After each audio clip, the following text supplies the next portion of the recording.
Virtual reality is all about new experiences. The potential for this technology is incredible. But before you become a VR pioneer like me, you need to know what's been lost in the hype. To do VR right requires a fair amount of money and effort. Trust me, it isn't all just walks on the beach. The $600 Oculus Rift is the first of a new class of high-end VR headsets that's powerful enough to let you actually move around inside virtual worlds. That's something less expensive phone-powered VR headsets, like the $100 Samsung Gear VR, can't do.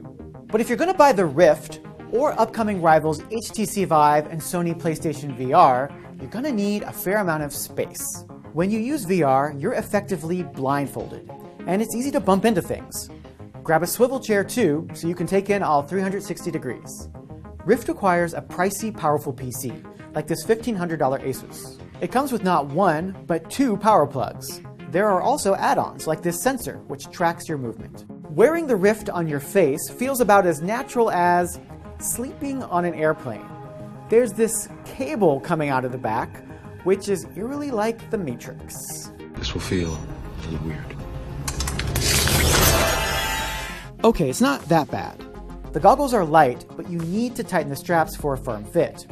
You can wear glasses, but it makes getting it on and off more of a struggle. Someday we may use VR for movies, education, even shopping. But the Rift store today is mainly about games, some that take up to 50 gigabytes of space. Operating the Rift can be frustrating. Oculus has promised hand motion controllers that let you reach out and touch things, but those won't be available until later this year. For now, you're stuck using an Xbox controller. But remember, you're blindfolded. That's not a problem for serious gamers, but spells trouble for the rest of us. For very basic tasks, there's this simpler remote, but even it is confusing. As impressive as virtual reality is, it's clearly not reality.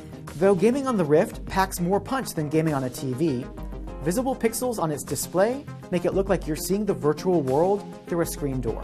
With a faster screen refresh rate, the Rift is less likely to make you queasy than more primitive headsets.